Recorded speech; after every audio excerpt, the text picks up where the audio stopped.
Hello, dear friends. How are you? I wish you are in a good health.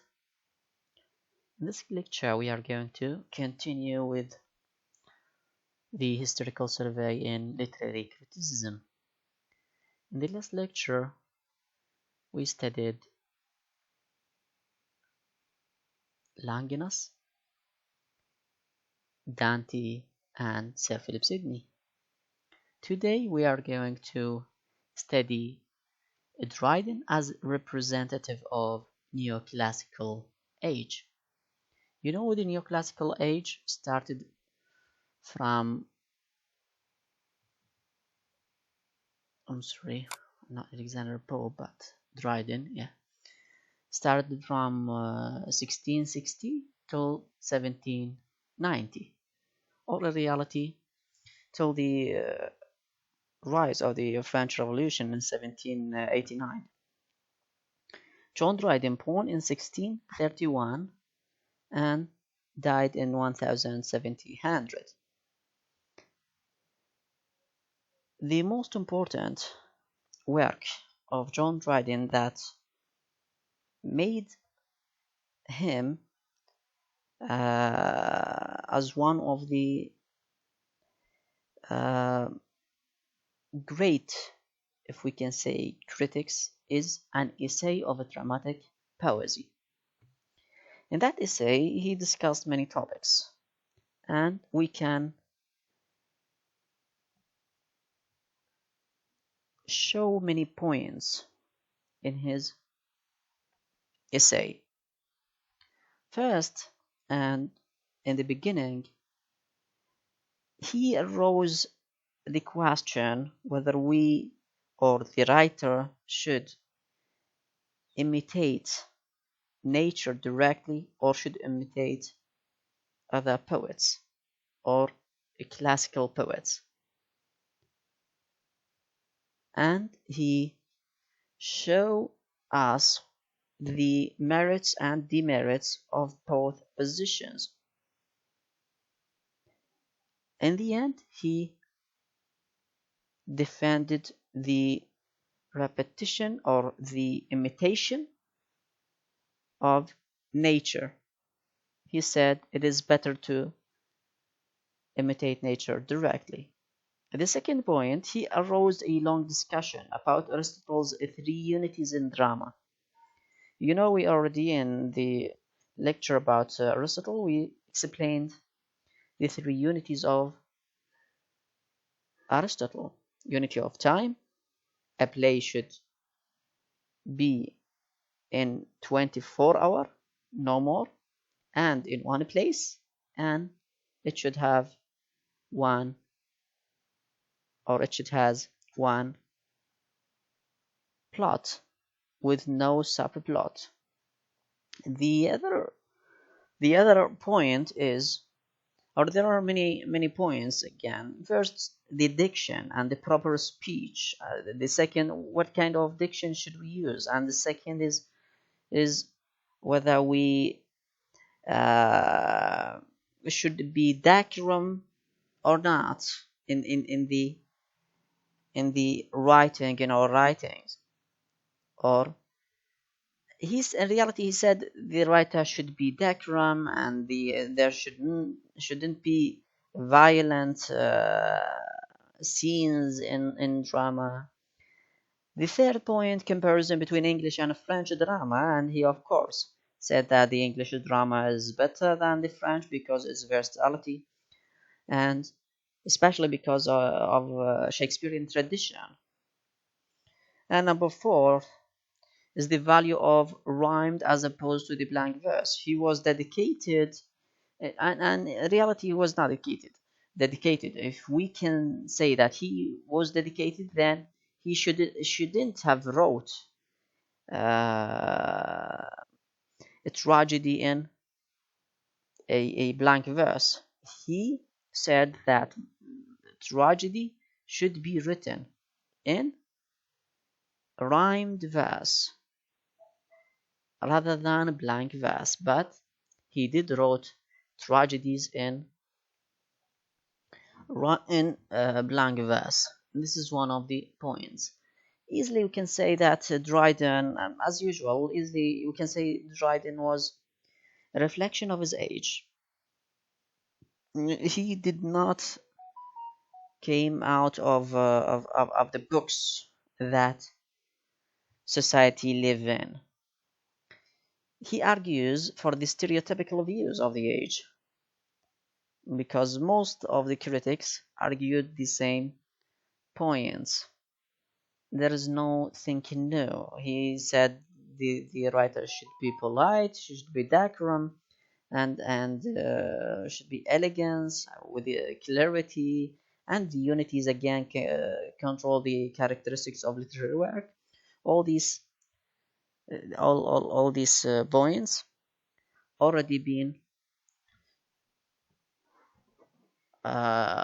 discussed, and nothing new. Let us jump to Alexander Pope. Alexander Pope, born in 1688 and died in 1744.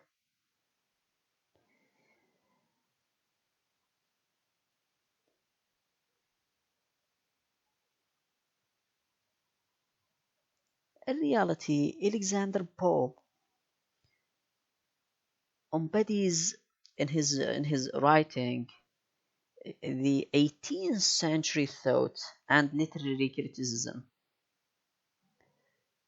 The 18th century thought. Pope addresses the critic, and this is a new. By the way, the most important work was Essay on Criticism, and this is very obvious. And in that work, we can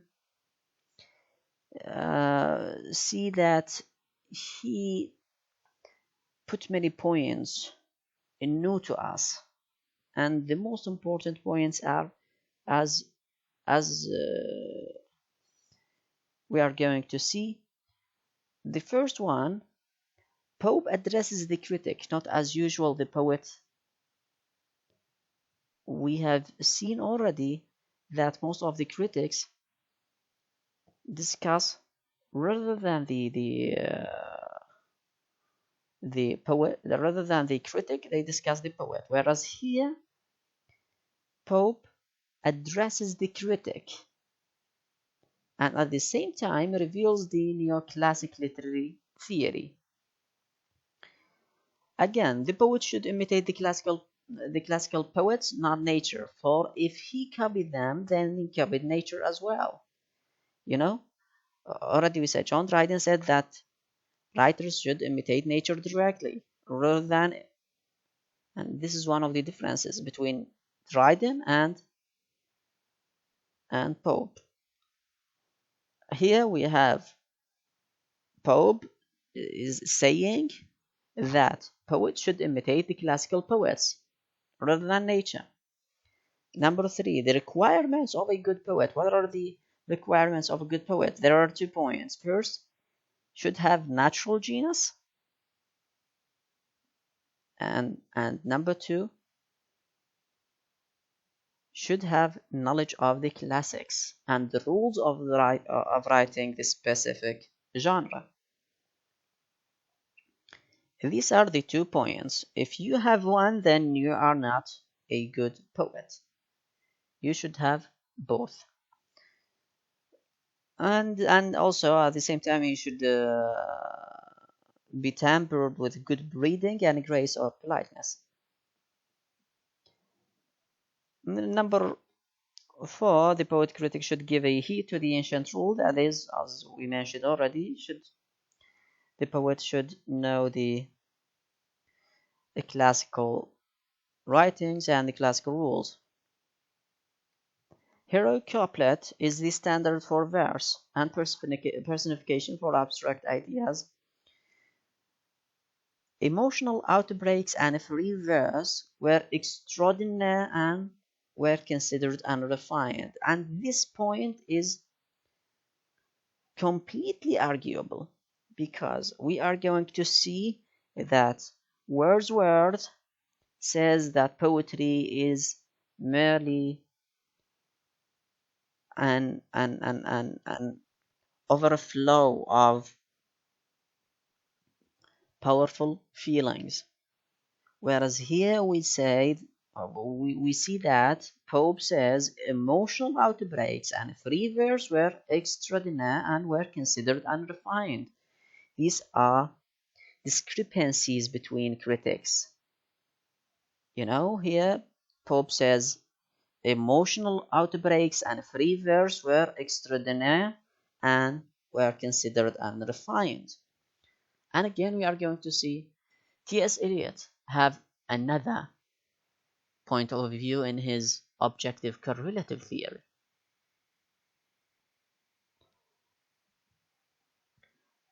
Again, poetry is governed by rules, restraints, and good taste. He said that their rules should be followed, especially the rules that are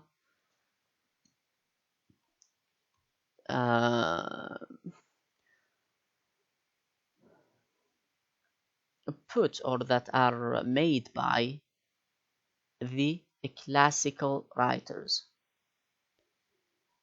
Then the absolute truth is in the hand of the classics, and the critics are the guardians and the defenders of the classical values in the changing society. Here we have a new point, that is, the critic should be the guardian of the classical values and of culture. Is this point natural? Isn't it arguable? It is. Why do we have a critic to be a guardian to classical values and classical cultures? Don't we have to develop these rules? Don't we have to? Do you think that these rules are applicable to all the times? Is not that questionable? Anyway, by the end of the 17th century, however, a major shift in literary theory occurs. We are going to note later on. Now we are going to move to one of the very famous poets and critics. With him and with his participation and contribution appeared Romanticism. He is William Wordsworth, born in 1770 and died in 1850. With Wordsworth, Romanticism starts as kind of reaction to Neoclassicism, kind of the reaction to the Age of Reason.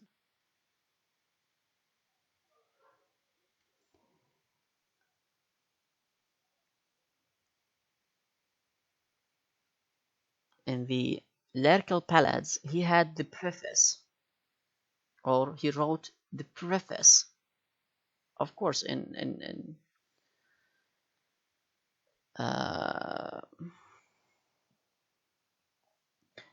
Wordsworth and Coleridge together, they wrote the lyrical ballads. The point is, Wordsworth was kind of reaction to his age and to the neoclassical age in reality, the age of reason that was empirical science everywhere. Here we have Wordsworth, who says that intuition and imagination can lead us to truth rather than empirical science. Wordsworth, who said, if you want to judge a poem, judge it through your feelings. Wordsworth, who was influenced by Jean-Jacques Rousseau. Jean-Jacques Rousseau, one of the most important philosophers in philosophy, and Jean-Jacques Rousseau said, we are not in need in institutional teaching. We are not in need of college. We are not in need of schools. If you want to teach someone, then just let him teach in nature, not let nature teach him. So the social upheavals and political rebellions, the American Revolution and the French, produced new thinkers. There are many thinkers, Mole, Mirabeau, and there are many thinkers at that time. Number two, the 18th century valued order and reason. The 19th emphasized intuition as the guide to truth. That is the point we are speaking about. The standards of the good taste of the 18th century no longer valid. The world is a machine with harmonious operations. In the age of reason, Copernicus and many points that showed the true status of a human as merely an animal on the earth, whereas the ideas about the sacredity of the human, and the human is the center of the universe, and the earth was the center of the world and the universe. So ideas, empirical science showed that this is not true. We are merely just like any other animal living on the planet. So it made kind of a shock to the people. So here the reaction to that shock appears in Wordsworth. The rural setting and contemplation is the path to discover in ourselves and truth. That is the point. The rural setting, rather than the setting, metropolis setting, the setting of the city, the setting of palaces, here we have the setting of nature. The other point, William Wordsworth is the best example of the age. Practically and in the lyrical palette's preface, his aim was to choose incidents and situations from common life and describe them in language really used by men. Here the point, most of the writers, most of the critics we have studied speak about or spoke about the type of language, the type of style, the type of incidents should be tackled by poets. We have here Wordsworth, who said that the incidents that should be tackled in poetry are just incidents that happen in common life, and the language is the language that really used by men in life, because the poet himself, according to Wordsworth, is a man speaking to men. He is not an orator. He is not someone who should give pieces of advice to anyone. He is merely someone who is trying to reveal his emotions to the other. And poetry itself is a spontaneous overflow of powerful feelings. That is according to Wordsworth. What does that mean? Spontaneous overflow of powerful feeling or feelings. Wordsworth believes that poetry is merely an emotions, and these emotions are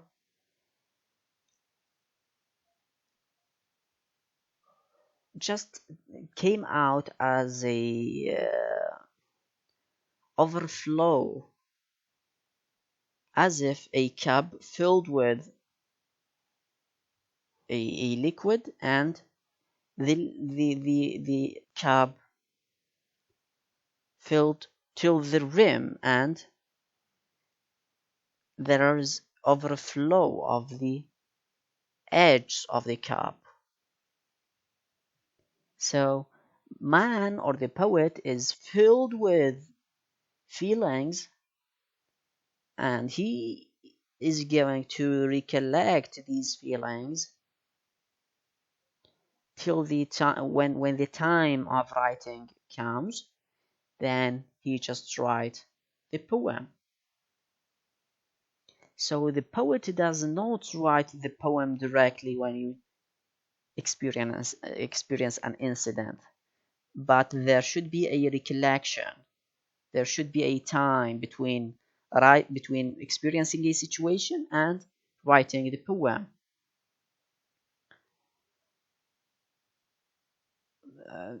Again, the other point, Wordsworth changed the language, changed the subject, and even changed the role of the poet in society. You know, according to Wordsworth, according to all the critics we studied earlier, the poet is kind of an advisor. He gives advices in the society, but here Wordsworth is not taking this role. The role of the poet is not that. He is a man speaking to men about his feelings, not to teach and to give information.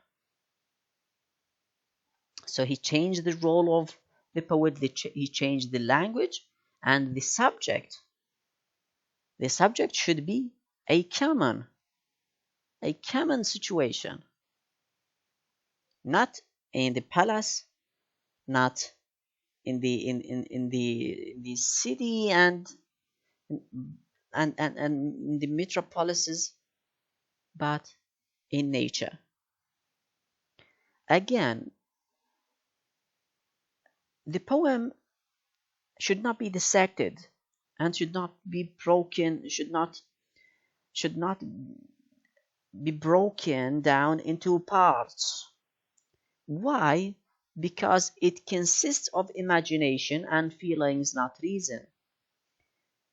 He said that the critic should not take, for example, a line and explain it. Now we should take a complete poem, because it is, or it consists of imagination and feelings rather than reason. And the reader who want to judge the poem should depend on his feelings rather than what? Rather than on reason. And the good poet is the one who's able to share the emotions he experienced to the reader. This is the good poet, who recollect emotions he was filled with already in its tranquility.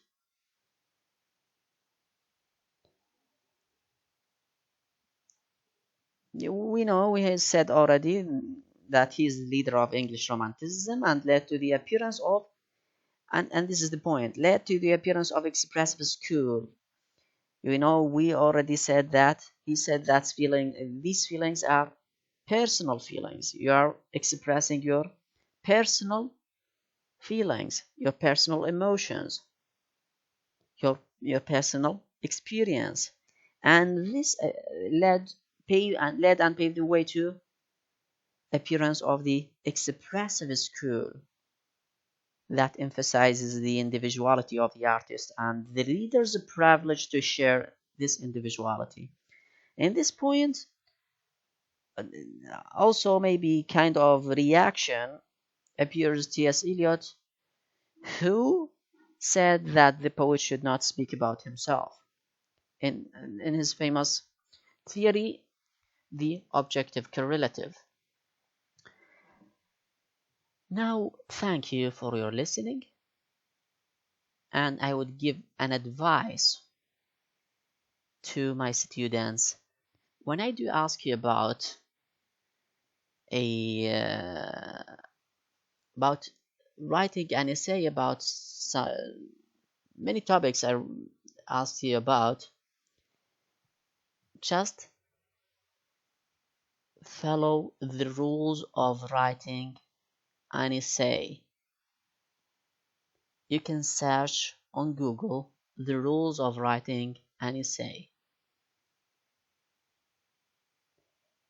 How to start with the topic and narrow it, in the end giving your own point of view. And thanks for your listening. I wish you a happy day.